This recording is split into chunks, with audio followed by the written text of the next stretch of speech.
Hello students, ये demonstrative pronounce का दूसरा वीडियो है। इससे पहले हम पहले वीडियो में this, that, these, those in demonstrative pronounce के बारे में ऑलरेडी पढ़ चुके हैं। अगर आपने वो वीडियो नहीं देखा है तो आप इस आई बटन पर जाकर उस वीडियो तक पहुंच सकते हैं।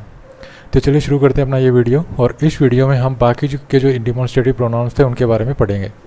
तो ये जो डिमॉन्स्ट्रेटिव प्रोनाउंस है दिस, दैट, दीज, दोज, इनके बारे में हम लास्ट वीडियो में ऑलरेडी पढ़ चुके हैं। आज के इस वीडियो में हम पढ़ेंगे इनके बारे में, ठीक है, सच, सेम और वन के बारे में। तो सबसे पहले लेते हैं सच को। तो सच को जब हम एक डिमॉन्स्ट्रेटिव प्रोनाउन के रूप में यूज करते हैं तो इसको हम singular as well as plural दोनों ही प्रकार के नाउन्स के लिए यूज कर सकते हैं। जैसे एग्जांपल देखिए, he is the sarpanch of the village and as such it is his moral duty to think of the well being of it. मतलब वो गाँव का सरपंच है और एक सरपंच के रूप में ये उसका नैतिक कर्तव्य है कि वो गाँव की भलाई के बारे में सोचे। अब यहाँ पे जो प्रोनाउन यूज हुआ है ये देखिए सच, ठीक है, और इस सच का क्या मतलब है, एज ए सरपंच, ठीक है ना। He is the sarpanch of the village and as a sarpanch it is his moral duty, इस सेंटेंस का ये मतलब है, ठीक है ना। तो यहाँ पे जो सच यूज हुआ है इसका मतलब क्या है, ए सरपंच। और यहाँ पे जो ये सच है ये प्रोनाउन का काम तभी करेगा जब जिस नाउन को ये रेफ़र कर रहा है उस नाउन का यूज ऑलरेडी पहले हो चुका होगा। तो ये नाउन यहाँ पे देखिए ये ऑलरेडी ये मेंशन किया जा चुका है, तो इस नाउन के लिए ये यहाँ पे सच का यूज़ किया गया है। और यहाँ पे ये सिंगुलर है, यहाँ पे ये सिंगुलर है, तो ये सच का यूज यहाँ पे सिंगुलर नाउन के लिए किया गया है, ठीक है। अब इस एग्जाम्पल को देखिए, दे आर स्टूडेंट्स, इसको देखना है सबसे पहले, ठीक है, क्योंकि इसको और इसको कंपेयर करेंगे। तो they are students and as such it is their duty to go to school in proper school uniform. मतलब वो स्टूडेंट्स हैं और इसलिए यह उनका जो है कर्तव्य है कि वो प्रॉपर स्कूल यूनिफॉर्म में स्कूल जाएं।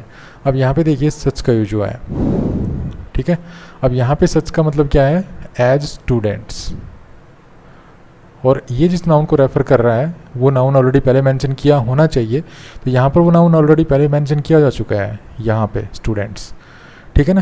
तो यहाँ पे ये स्टूडेंट्स सच की जगह क्या है, क्योंकि सच स्टूडेंट्स को रेफ़र कर रहा है तो यहाँ सच की जगह क्या है, स्टूडेंट्स।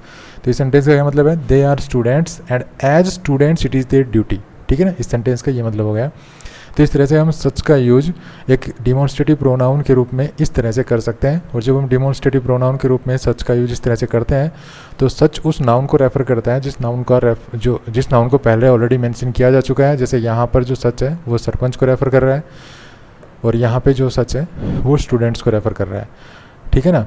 और ऐसे में देखिए यहाँ पे एज का भी यूज किया गया है, तो एज सच, ठीक है। यहाँ पे देखिए इस सेंटेंस को देखिए, किंग्स को देखिए, kings are constituted such by law.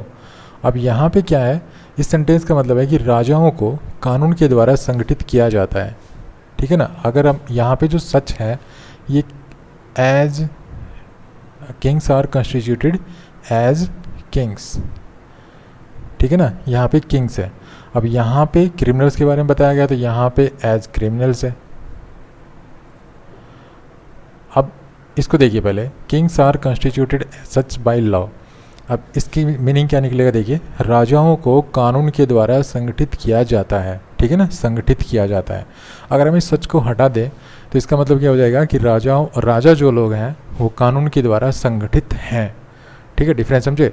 अगर हम यहाँ सच रखेंगे तो इसका मतलब क्या हो जाएगा, राजाओं को कानून के द्वारा संगठित किया जाता है। लेकिन अगर सच को हटा देंगे तो इसका मतलब क्या हो जाएगा, राजा जो लोग हैं वो कानून के द्वारा संगठित हैं। इसी प्रकार जो अपराधी हैं उनको कानून के द्वारा प्रतिबंधित किया जाता है, ठीक है। और अगर सच हटा देंगे तो इसका क्या मतलब हो जाएगा कि क्रिमिनल्स जो लोग हैं वो कानून के द्वारा प्रतिबंधित हैं। अब प्रतिबंधित तो हैं ही, लेकिन उनको प्रतिबंधित किया जाता है क्रिमिनल्स को एज ए क्रिमिनल्स, ठीक है ना, एज क्रिमिनल्स उनको कानून के द्वारा ही रेस्ट्रिक्टेड किया जाता है। और राजाओं को कानून के द्वारा कॉन्स्टिट्यूटेड किया जाता है। तो राजाओं को कॉन्स्टिट्यूटेड किया जाता है किस रूप में, एज किंग्स बाय लॉ, ठीक है। तो इस तरह से जब हम सच का यूज एक डिमॉन्स्ट्रेटिव प्रोनाउन के रूप में करते हैं तो हम इनका इस तरह से यूज करते हैं जैसे मैंने आपको एग्जांपल्स में समझा दिया है। और यहाँ पर भी देखिए सच का यूज जब हम डिमॉन्स्ट्रेटिव प्रोनाउन के रूप में करते हैं तो ये उस नाउन को रेफ़र करता है जिस नाउन को ऑलरेडी मेंशन किया जा चुका है। तो यहाँ पर जो सच है ये किंग्स को रेफ़र कर रहा है, यहाँ पर जो सच है वो क्रिमिनल्स को रेफ़र कर रहा है, ओके। अब सच का यूज एक हम डिमॉन्स्ट्रेटिव प्रोनाउन के रूप में तो करते ही हैं, डिमॉन्स्ट्रेटिव एडजेक्टिव के रूप में भी सच का यूज किया जाता है। अब डिमॉन्स्ट्रेटिव एडजेक्टिव कब होगा? देखिए, सच के बाद आपको अगर कोई नाउन दिखाई नहीं देता है, ठीक है ना, ये नाउन दिखाई नहीं देता है, तो वो वहाँ पर डिमॉन्स्ट्रेटिव प्रोनाउन है। यहाँ पे देखिए, यहाँ पे इसके बाद कोई नाउन नहीं है सच के बाद, यहाँ पे भी सच के बाद देखिए कोई नाउन नहीं है, प्रीपोजिशन है, यहाँ पे भी सच के बाद प्रीपोजिशन है, यहाँ पे भी सच के बाद देखिए कोई नाउन नहीं है, ठीक है ना। तो सच के बाद अगर नाउन है तो वहाँ पे वो डिमॉन्स्ट्रेटिव प्रोनाउन है। अगर सच के बाद नाउन है तो वहाँ पे वो डिमॉन्स्ट्रेटिव एडजेक्टिव होगा। जैसे देखिए, I don't like such A dishonest boy. अब यहाँ पे सच है, सच के बाद देखिए ये एक नाउन फ्रेज है, तो यहाँ पर ये डिमॉन्स्ट्रेटिव एडजेक्टिव है, डिमॉन्स्ट्रेटिव एडजेक्टिव।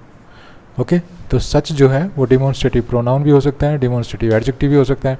अगर सच के बाद नाउन नहीं है तो डिमॉन्स्ट्रेटिव प्रोनाउन है, अगर सच के बाद नाउन है तो वो डिमॉन्स्ट्रेटिव एडजेक्टिव होता है। आइए अब देखते हैं कि द सेम को हम डिमॉन्स्ट्रेटिव प्रोनाउन के रूप में कैसे यूज करते हैं। देखिए, जब आप सेम को डिमॉन्स्ट्रेटिव प्रोनाउन के रूप में यूज करेंगे तो इसके बाद भी आपको कोई नाउन देखने को नहीं मिलेगा, ठीक है। पहला पॉइंट तो यही है कि जब सेम को जब डिमॉन्स्ट्रेटिव प्रोनाउन के रूप में यूज करते हैं तो इससे पहले डेफिनेट आर्टिकल होता है, द सेम होता है, ठीक है। और जब सेम डिमॉन्स्ट्रेटिव प्रोनाउन के रूप में यूज करेंगे तो द सेम बन जाएगा, और जब ये डिमॉन्स्ट्रेटिव प्रोनाउन रहेगा तो इसके बाद कोई नाउन नहीं होगा, ठीक है। और क्योंकि ये डिमॉन्स्ट्रेटिव प्रोनाउन है तो प्रोनाउन हम तभी यूज करते हैं जब हम कोई जब हम नाउन ऑलरेडी पहले मेंशन कर चुके हों, अर्थात जब प्रोनाउन होता है वो किसी नाउन की जगह यूज होता है।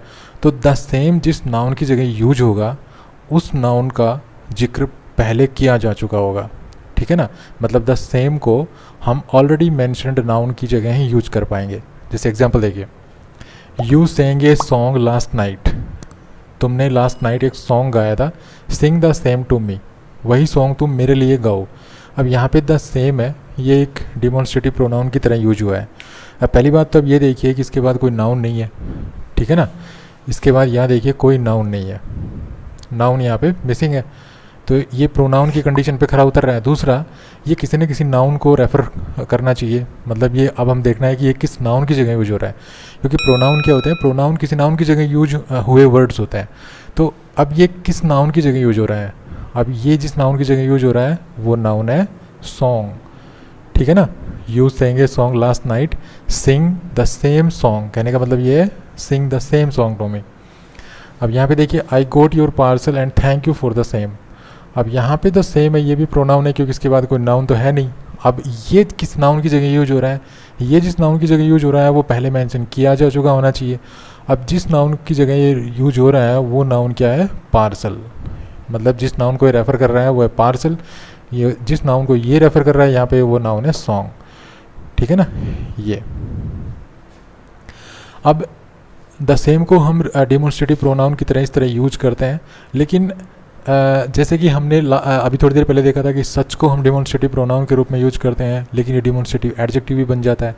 तो ठीक उसी प्रकार से जो द सेम है ये भी डिमॉन्स्ट्रेटिव एडजेक्टिव बन जाता है अगर इसके बाद कोई नाउन आ रहा है तो। चलिए एग्जांपल देखिए, अभी इन एग्जांपल्स में हमने देखा था सेम के बाद कोई नाउन नहीं था, ठीक है, तो ये प्रोनाउन थे। अब ये एग्जांपल देखिए, this is the same book that I gave you yesterday.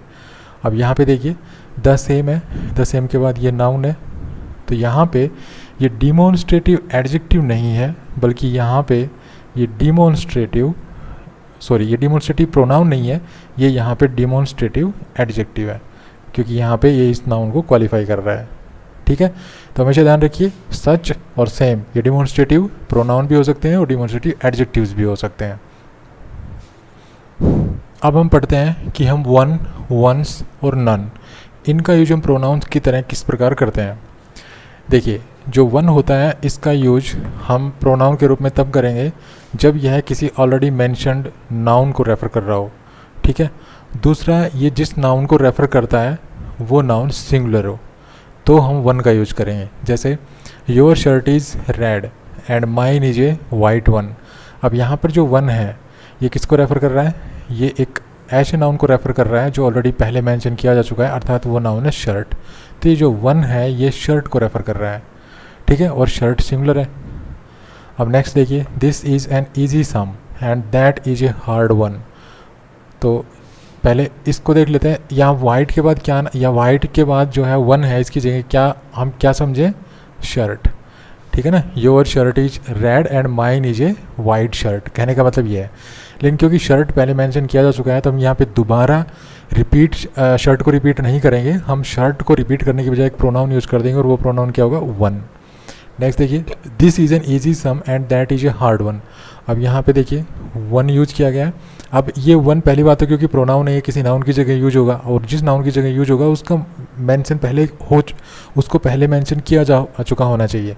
तो किस नाउन को मैं रेफर कर रहा है, किस नाउन के लिए यूज हुआ है, ये हुआ है सम के लिए, ठीक है ना। तो यहाँ पे ये सम है, यहाँ पे अंडरस्टूड क्या है, सम। जैसे this is an easy sum and that is a hard sum, okay. और यहाँ पे ये भी सिंगुलर है, तो देखिए ये वन का यूज हुआ है। लेकिन अगर ये नाउन जिस नाउन के लिए ये वन यूज हो रहा है वो नाउन अगर प्लूरल हो तो ये वन वंस बन जाता है। जैसे अगर मैं यहाँ पे इसको शर्ट को शर्ट्स कर दूँ, ठीक है ना, तो यहाँ पे वंस बन जाएगा, वंस। इसी प्रकार से अगर मैं यहाँ पे सम्स कर दूँ तो यहाँ पे क्या बन जाएगा, वंस बन जाएगा, ठीक है ना। तो यहाँ पे अगर वन होगा तो इसका मतलब शर्ट होगा, यहाँ पे अगर वंस होगा तो इसका मतलब होगा शर्ट्स, यहाँ पे अगर वंस होगा तो इसका मतलब क्या होगा, सम्स, ओके। आई होप आप समझ गए होंगे इस चीज़ को। चलिए अब नेक्स्ट पे चलते हैं, नन। नन जो होता है वो नोट वन की शॉर्टेंड फॉर्म होती है, ठीक है ना। नन जो होता है वो नोट वन की शॉर्टेंड फॉर्म होती है, एक संक्षिप्त रूप होता है नोट वन का। जैसे देखिए, you have a car and I have none, मतलब तुम्हारे पास एक कार है लेकिन आई हैव नन, अर्थात मेरे पास एक भी नहीं है, अर्थात I have not a car या not one, I have not one. आप इसको ऐसे भी लिख सकते हैं, you have a car and I have not one, या I have not any car, not any, ठीक है। तो ये नोट वन या नोट एनी की शॉर्ट एंड फॉर्म है, तो इसको आप ऐसे समझ लीजिए। नेक्स्ट देखिए, you have cars and I have none, ये भी देखिए नन है, ठीक है ना। तो यहाँ पे भी ऐसा ही है कि आई हैव नोट वन, तो यहाँ पे जो नन है ये किसको रेफर कर रहा है, कार को। यहाँ पे नन है किसको रेफर कर रहे हैं, कार्स को। तो यहाँ पे समझ में आता है कि जो नन वर्ड है ये सिंगुलर के लिए भी यूज हो जाता है और प्लूरल के लिए भी यूज हो जाता है। लेकिन यहाँ पे सिंगुलर और प्लूरल के लिए अलग अलग था। यहाँ पर अगर आप वन सिंगुलर के लिए अगर यूज करोगे वन को तो वन यूज करोगे, अगर प्लूरल के लिए वन को यूज करोगे तो वन के साथ आपको एस लगाना पड़ेगा, अर्थात वो वंस बन जाएगा, ठीक है। लेकिन अगर आप नन यूज कर रहे हैं तो नन आप सिंगुलर के लिए भी यूज कर सकते हैं, प्लूरल के लिए भी यूज कर सकते हैं। यही वजह है कि अगर नन किसी सेंटेंस में सब्जेक्ट होता है तो इसके बाद चाहे आप सिंगुलर वर्ब लगा लीजिए चाहे प्लूरल वर्ब लगा लीजिए, बोथ विल बी करेक्ट, ठीक है। चलिए एग्जाम्पल देखिए, जैसे अगर मैं लिखता हूँ none has gone away yet, तो इसी सेंटेंस को मैं अगर ऐसे लिखता हूँ नन है, देखिए पहला देखिए none has gone away yet, तो यहाँ पे सिंगुलर वर्ब है। अगर मैं इस सेंटेंस को ऐसे लिखता हूँ none have gone away yet, तो यहाँ पे ये प्लूरल वर्ब है। लेकिन सेंटेंस दोनों सही है, सेंटेंस किसी में भी एरर नहीं है, यहाँ पे सिंगुलर वर्ब है, यहाँ पे प्लूरल वर्ब है।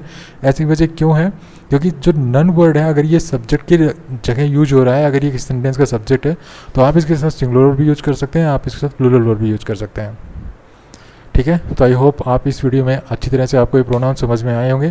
Thanks for watching this video. अगर ये वीडियो पसंद आया तो प्लीज़ इसको लाइक कीजिए, शेयर कीजिए, चैनल को सब्सक्राइब करना ना भूलें।